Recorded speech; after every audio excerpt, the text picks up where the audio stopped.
Hi everyone, my name is Josip. I'm the CTO at a company called Sofascore. For those of you that don't know, Sofascore is a sports platform. We follow a lot of different sports, statistics, live results, and everything else. So we get a lot of data. And this is a story of how we grew. I was the employee number 1. I'm still with the company, and I'm going to tell you what problems we had, how we solved them, and maybe you can learn from our mistakes. So this is how the app looks. It's not important, but just to see the scale of the data, we have a lot of different stuff that we want to show to the end user.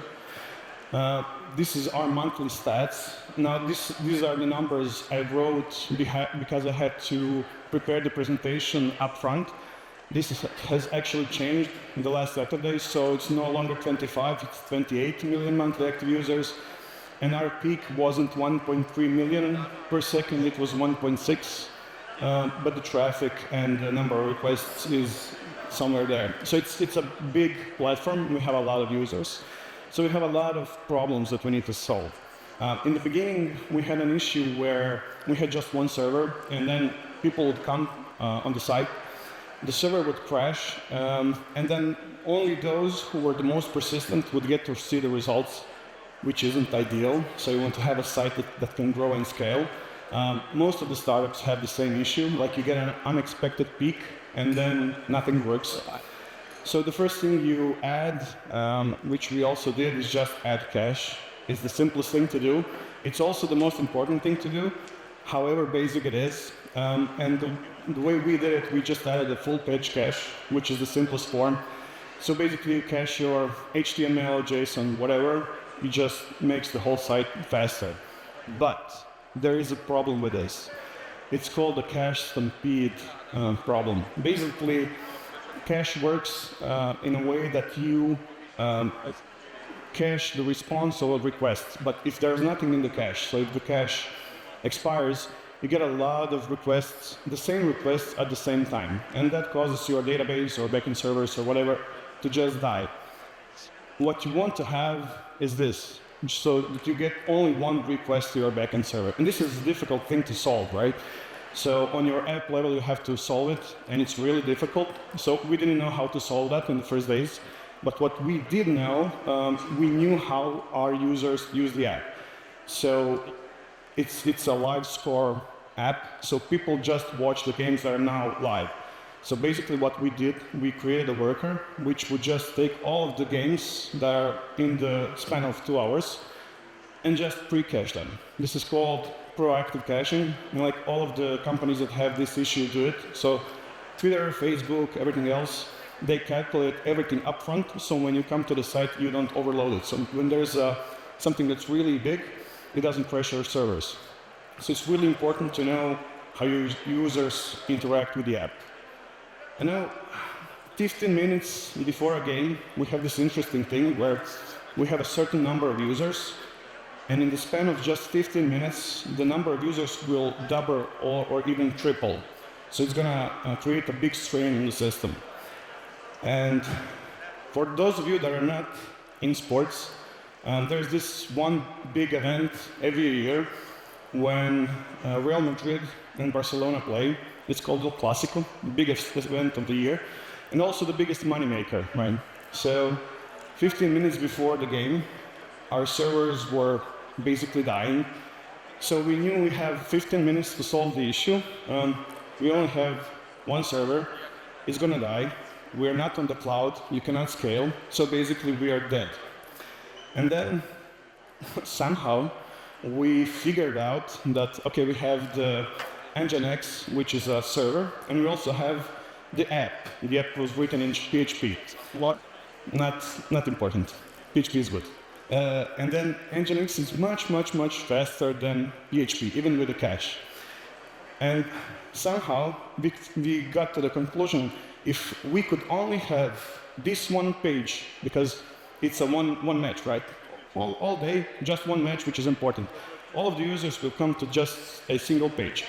If we could have that single page be static, it would work. And then it was like, well, we can do that. We can just open the page, save as, save it on the file system, upload it, and write a rule. If you come to El Clásico, then you will get this one page. And it worked, because everybody was coming to that one page we were serving from the cache. The problem is, it doesn't change, right? So we were watching the game live, and just when a goal happened, we would just edit the HTML manually, we would save it, we would upload it to the server, and then everybody would see the results. But we managed to solve it for that one time, but it's not the way you want to do business, right? You don't want to have people who are manually doing stuff when there's a big event happening. So this is a perfect use case for the cloud. But keep in mind, this was 2013, so nobody knew about the cloud. And I got to the founders and I told them, this is the perfect use for the cloud. We have really big spikes, we can scale, and then when nobody's online, we can just scale down. And they said, okay, makes sense. Do you know how to do it? And I was like, sure, why not? We're gonna find out. The only choice was, of course, AWS, which we started to migrate on. And in that time, since I wanted to do a full page cache, but to do it properly, to do it fast, because any app that you have, if the cache is in the app, it's slow, because you have to boot the whole app. You have a dedicated piece of software that can do that for you. It's called Varnish. If you're going to remember anything from this talk, it's this. This is the single most important piece of software that we have. And it's free, it's open source. It basically acts as a reverse caching proxy, so it will respect your HTTP headers, cache everything, ultra fast. Also what it does request coalescing. It solves the problem I was talking about earlier, because if you get thousands of requests, it will only allow one request to go, everything else will be on hold, and then when it gets a response, all of the users will get the same response. So you get really low impact in your backend service. Now, when we moved to the cloud, this was a pretty basic standard thing. So we had an auto-scaling group, we had our app, we had a database, we had workers, we could get rid of memcache because it wasn't no longer necessary, and it was working really easily, it scaled. The most important thing to do when migrating to a cloud or when developing a new app for the cloud is you have to be stateless. So if you save something to a file on a virtual machine, you're going to have issues because you're not going to be able to scale. You should do this from early on. So when you write your first app, just don't write anything to a disk. You don't want your containers, machines, whatever, to have state. In that time, we were actually looking to experiment with new technologies. Yes. We found MongoDB because web scale, and we migrated everything to MongoDB because it worked as it should for a couple of months. Then we started to see issues with MongoDB. Anybody here who used MongoDB, you might know what I'm talking about. So, I mean, we had a lot of different issues. We had replication issues. We had data type errors where integer and long integer are not the same. It was difficult to analyze the data. It was also, locking was really poorly implemented in those days. And we do a lot of updates, so you have to do a lot of locking, and then everything breaks. And also, no support for foreign keys. And this is everything that is important to us, because we basically analyze data. MongoDB, poor choice. So we said, okay, not the greatest decision we made. We have to change it. We found Postgres. This is what we're using today. In my opinion, it's better than MySQL if you ever need to do a relational database. Why? Because it's open source. It has advanced SQL capabilities, which are really important to us. It has minimal locking. It has this cool mechanism called MVCC, multi-version concurrency control. Could be a whole talk just about that. Important thing, works. You can read and update at the same time, no locking. It has great performance. It has such a big performance that we actually don't need anything else. So we can do 1 million queries per second and also 90,000 transactions each second. So we decided, okay, we're going to switch from MongoDB to Postgres, but the app grew, so we have a lot of users. The users are all over the world. We cannot shut down. We have to do it online. So in my mind, it was something like this, like you're driving on the highway, you want to change the tires. But again, we were young and crazy. You don't really think about the risks that much. So we just did it. Worked great. Migration was fairly simple. We just timestamped everything and then did a sync. The thing with that is we lost some things that Mongo is good at, but we also got a lot of positive stuff, the most important one being stability and foreign keys, which is important for any app that does data analytics. So it's really important to recognize the right tool for the job and change it if necessary. Not all of the technologies fit your use case. Also, at this time, we added queues. This is something that's really simple. It was invented decades ago, but today, like, everybody wants to use microservices. Microservices are hard. If you don't have a big enough team, you probably shouldn't do it. This is the simplest thing to do, and it works great. We have hundreds of different jobs that we do via queues. We use Beanstalk. Any queue works. And it's important to queue everything that is slow, because then you have a big surge of traffic or things that you need to do. If you queue them, you can just solve them asynchronously. You know, cloud was working great, but the problem with our setup is we had our cache with the app, and it's auto-scaled. So when you get more and more users, you scale your machines. Then when you get a lot of machines, that request coalescing is per machine. So basically what you get, your cache gets worse and worse the more you scale. So to fix this, it's really simple. You just put your cache outside. But the problem with this is now I have 2 requests, which is better, but it's still 2 requests, so we can get 50% less. And I really like optimizing stuff, so the way to solve this, also not a problem. You can just shard, and certain URLs go to certain machines, and you can scale this linearly. And with this, you can cache all of the things. Our cache hit rate is like 99.5% in peaks, so we need so little servers that it's mind-boggling. But caching validation is hard, and we developed an internal library to be able to do it efficiently. So AWS, great. The problem is it costs a lot of money for everything, but especially for traffic.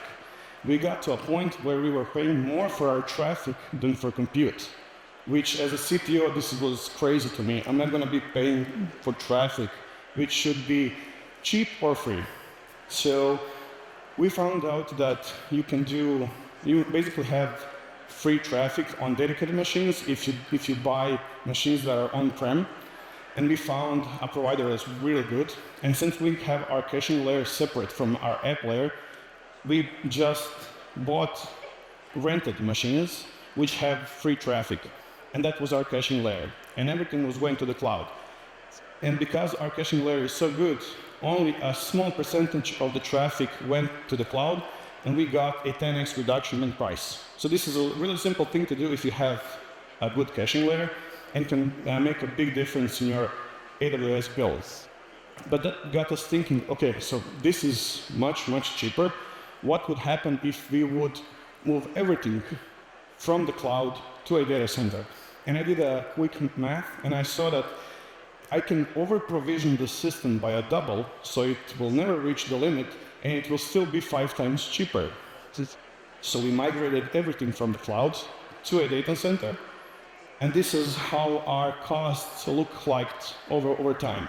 Now, this might seem like a lot, but if you overlay that with the number of users, you can see that our number of users grew, but our cost actually kept getting down. And now, since we are not on the cloud, we have issues that we need to solve.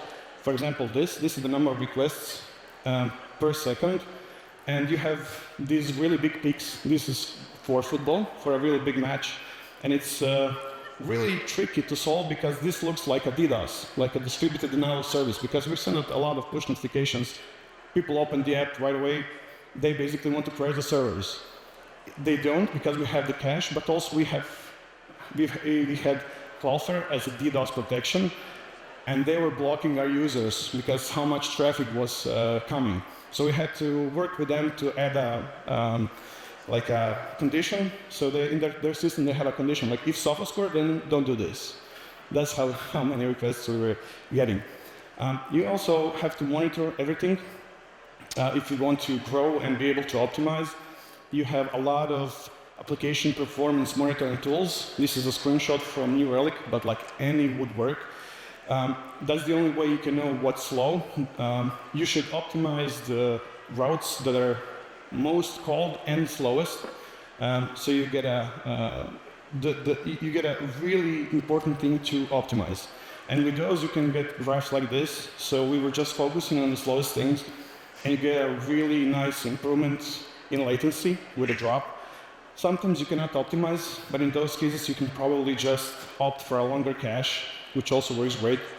So you should always monitor everything, but optimize something. There's this saying that says premature optimization is the root of all evil. I completely agree, but you have to have insight into your system to be able to optimize.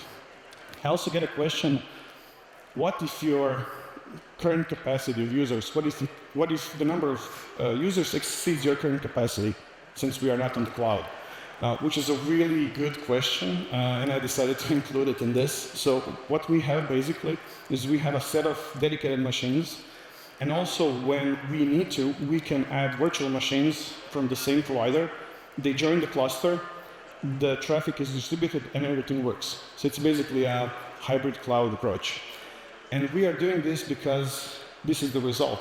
Only 0.7% of our revenue goes to cloud, CDN, and everything else. It's really, really low. So we don't have to worry about if we're going to have the money for our next build.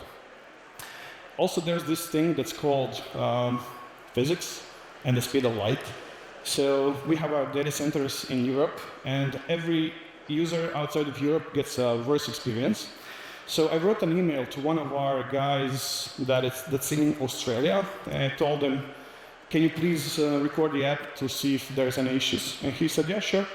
The app is great, works fine, everything is fast. I opened the video and I saw this. So this is a loader. I didn't know we had loaders in the app because it's so fast in Europe, because everything is cached. And I said, okay, we need to fix this. So basically, we just expanded our caching layer to be all over the world and use geo-routing. And in Australia, we get a really big decrease in latency. And the faster you are, the more likely user is to use the app. And you also get a really big bump over your competition. So this is really important to do. And also, data centers can burn. I don't know if you know this. They can burn. Also, cloud can burn.